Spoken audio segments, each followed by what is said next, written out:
Debate, Karina. En un análisis en adelante con dos especialistas, pero antes queremos repasar los resultados a través de nuestra página web. Ustedes saben que ayer se publicó un código QR a través del cual usted podía votar luego de escuchar la presentación de cada uno de los candidatos. Así estuvieron las impresiones: 34,2% para Verónica Mendoza, 22% para George Forsyth, 21,1% para Johnny Lescano. para Keiko Fujimori, 12,8%. Finalmente, Daniel Urresti con 9,9%. Ahí tenemos además el total de votos que se dieron a través de nuestra página web y el código QR: 192.681. 65.828 votos fueron para Verónica Mendoza. 42.460 para el candidato Forsyth. 40.673 para Johnny Lescano. 24.639 para Keiko Fujimori.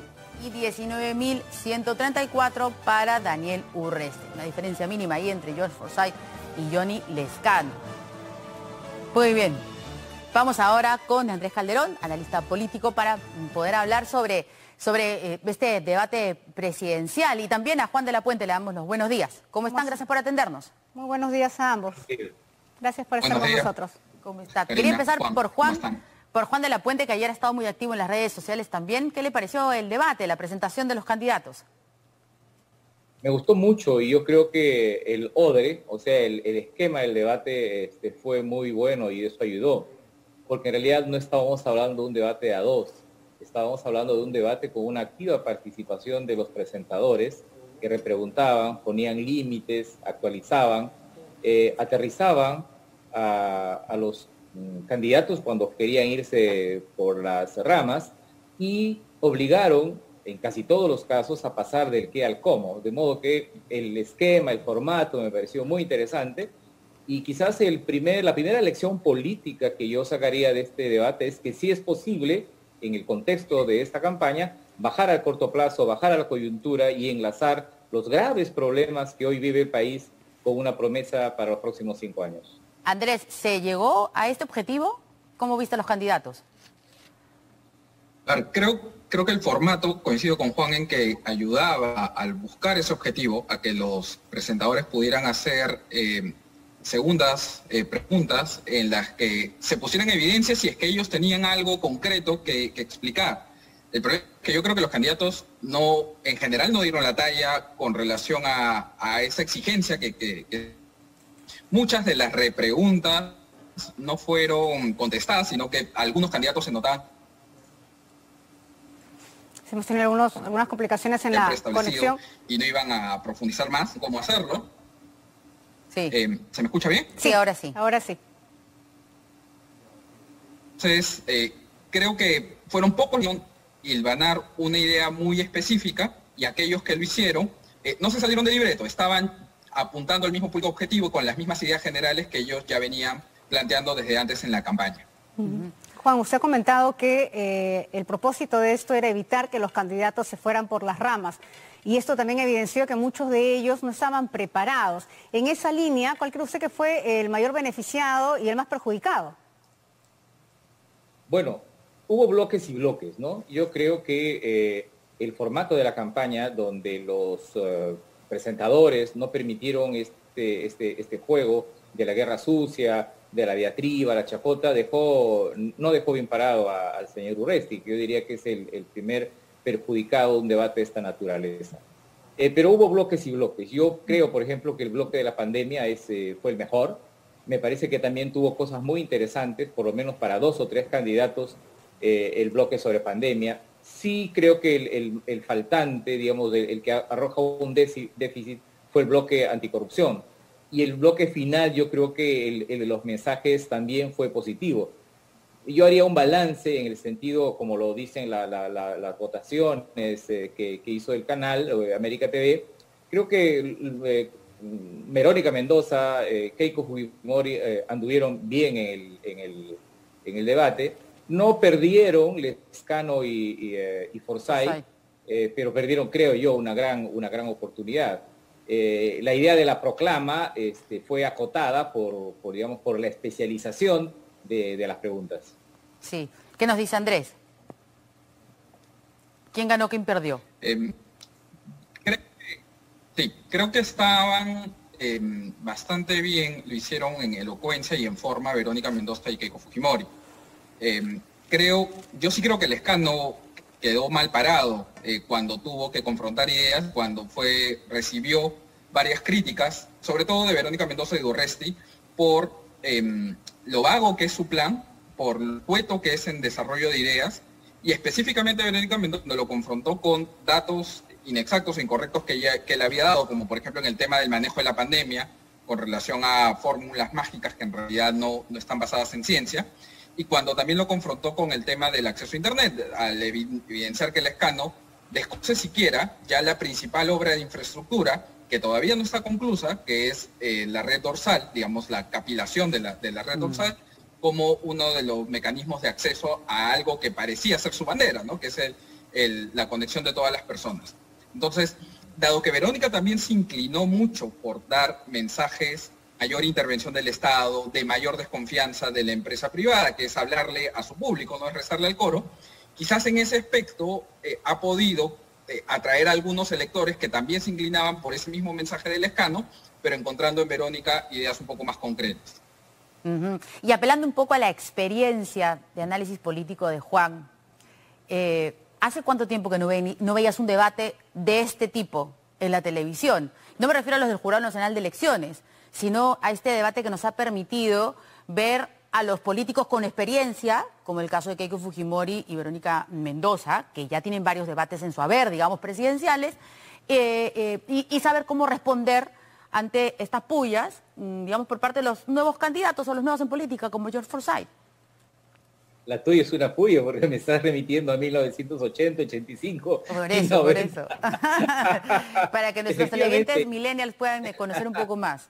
Sí, efectivamente. Yo no veía un debate en los últimos años en esa dimensión. Lo que yo veía es un formato que permitía el golpe bajo. Y quizás me gustó mucho este debate. Yo lo podría comparar con el debate de candidatos el 85, el 90, algunos debates a la alcaldía de Lima. Fíjense, estoy retrotrayéndome al debate de las elecciones municipales de Lima para las elecciones del año 83, donde estuvo Grado Bertorini, donde estuvo Amiel y otros más. En fin, pero el formato fue bueno. Yo creo que una campaña viste a un candidato y un debate lo desviste, es decir, pone sobre la mesa sus potencialidades, sus posibilidades, lo que sabe, lo que no sabe, y también lo desnuda en el sentido que pone sobre la mesa sus carencias. Claro. Pero yo insisto en la idea de que el formato permitió que los candidatos se enlacen el corto plazo y el mediano plazo, porque lo que hemos tenido es una campaña muy divorciada, candidatos hablándonos de largo plazo, de los 5 años, de las grandes ideas del futuro, mientras el país buscaba oxígeno, ¿no? Hay un tema de vacunas, de crisis económica, de empleo, y claro, con carencias, con dificultades, porque en realidad no todo es un lecho de rosas, hay candidatos que no dieron la talla, como dice Andrés, pero en general me parece que obligaron a enlazar estos dos momentos que vive el país, y desde ese punto de vista a mí me parece que la iniciativa fue muy buena. Sí, y entonces, Andrés, queríamos preguntarte, ya salieron las encuestas de CPI, que no han tomado en cuenta, obviamente, a lo que hemos visto ayer, y tiene todavía el señor Lescano arriba, con 12.2, el señor Forsyth 8, el señor López Aliaga 7.2, Keiko Fujimori 5.9 y la señora Verónica Mendoza después. ¿Tú crees que con este debate podríamos la próxima semana ya tener un movimiento de números con respecto a Verónica Mendoza y Keiko Fujimori que para ti fueron las mejores?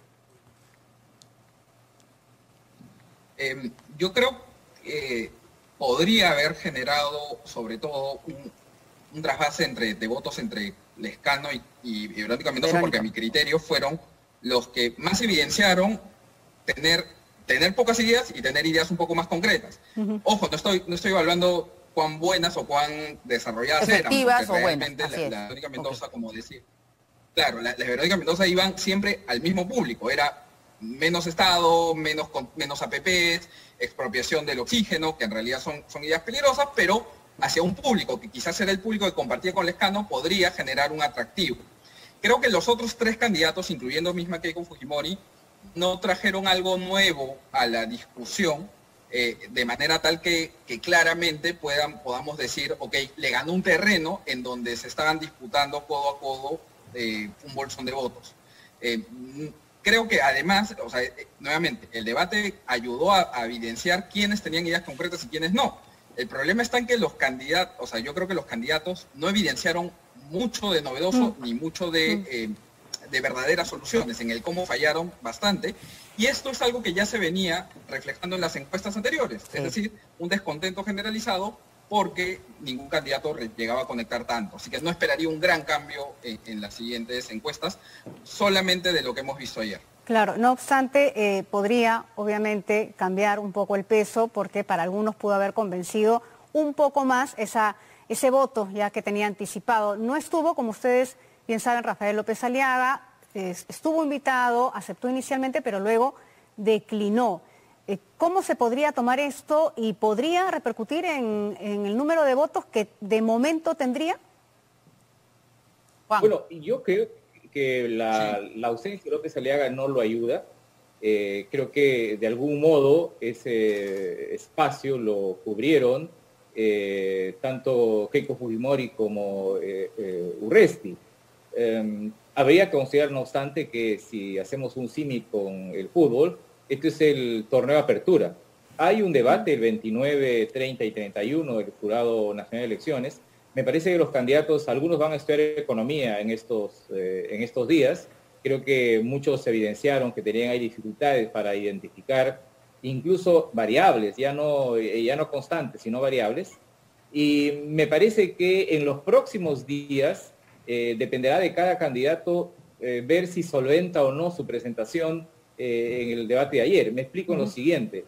No es suficiente colocarse a la izquierda y proponer cambios para motivar confianza. No es suficiente ponerse a la derecha y decir no me toquen esto y no generar confianza. Y no es suficiente tener una posición de centro si es que uno no puede, si no propone cambios. Lo que quiero decir con esto es que al margen del lugar donde se ubiquen los candidatos, es importante que tenga una actitud activa, que no se duerman, que estén todos los días sobre la mesa recolocando los temas, aclarando y precisando. Si no, el eco que podría cada candidato resumir de lo que hizo anoche, también podría diluirse. Andrés, sobre el candidato López Aliaga. A ver, yo creo que el candidato López Aliaga viene mostrando ya en las últimas semanas dos actitudes bastante peligrosas, ¿no? La primera es la de la intolerancia, cada vez que siente que va a ser confrontado con alguna idea o alguien lo va a criticar, sea esto un rival político, sea un periodista o un programa de televisión, ataca, ¿no? No responde realmente, sino que su respuesta viene llena de diatribas. Y por otro lado, también creo que la otra actitud que está mostrando es la de un poco faltarle el respeto al electorado cuando elude acudir a un debate. Este es el segundo debate al cual él había aceptado. Primero tuvo uno en el comercio y luego rechazó participar, ¿no? Ineludiblemente va a tener que estar en el Jurado Nacional de Elecciones. Pero esto ya le fue mal a aquellos candidatos que, por ejemplo, recordemos las elecciones municipales y regionales de hace poco, le fue mal al candidato que en ese momento iba puntero y que decidió alejarse del debate. Él ni siquiera está puntero, él estuvo segundo en algún momento, ¿no? Creo que podría incluso bajar un poco más, justamente por actuar con esta desdén hacia el electorado y decirle, yo no voy a participar en debates, yo soy un candidato único que no, distinto, sin realmente demostrar con palabras y con expresión de ideas, que es aquello que lo hace un mejor presidente, ¿no? Sí, y ya para ir terminando, por favor, Juan, ¿te animas a hablar de un ganador ayer? ¿Has votado tú con el QR que aparecía en la pantalla? ¿Te animas a dar un nombre, no? Estuve comentando todo el tiempo y sí solté algunos tweets. Yo creo que el debate lo ganó Verónica Mendoza. Me parece que demostró más solvencia, más coherencia, menos flancos vacíos, y creo que no le fue mal a Keiko Fujimori. Y yo rescato el hecho de que en los temas de fondo, por ejemplo, en el tema de economía, apareció claramente la idea del cambio económico con la idea del no me tocan el modelo. Es decir, las dos candidatas que representaban ayer directamente a la derecha y la izquierda aparecieron allí confrontados. Muy bien. Y en ese bloque, por ejemplo, perdieron perfil aquellos que no se ubicaban en esa polarización. De hecho, tengo la impresión que la polarización en materia económica, que es la polarización cambio y no cambio, todavía sigue siendo la fundamental. Veremos quiénes pasan a la segunda vuelta para ver si es que esa polarización continúa o se abre una polarización distinta, democrática, libertades versus conservadurismo o no. De ese punto de vista, insisto, hay una segunda utilidad del debate, es que colocar con más precisión los perfiles de los candidatos de manera que no se escapen de una definición que el electorado va ubicándolos o frente al cual los electores van ubicándolos. Muy bien, y para terminar también con Andrés, ¿para ti ganó también Verónica Mendoza este debate? Digamos, mirándolo como un primer tiempo, como un primer partido, volviendo a las analogías futboleras, creo que Verónica sí hizo por ahí un gol. Creo que Lescano y Urresti hicieron un par de autogoles. Y creo que Keiko y Forsyth la mandaron bastante recurrentemente al lateral. Así que no hicieron mucho daño ni a sus rivales, ni mucha ventaja le generaron a sus propias candidaturas, ¿no? Mirando desde esa perspectiva, sí creo que Verónica fue la que más destacó en este primer debate. Muy bien, gracias. Bueno, esta es una nota para el elector, para el televidente. Vamos a contar nuevamente, y eso será seguramente motivo de otra conversación con ambos. Vamos a tener un congreso fraccionado. Entonces aquí es muy importante que quienes elijamos como presidente tengan realmente propuestas concretas, propuestas que se puedan realizar, porque si no, lo que va a ocurrir lamentablemente es una vacancia tras otra. Le agradecemos a ambos haber estado con nosotros. Será hasta más adelante.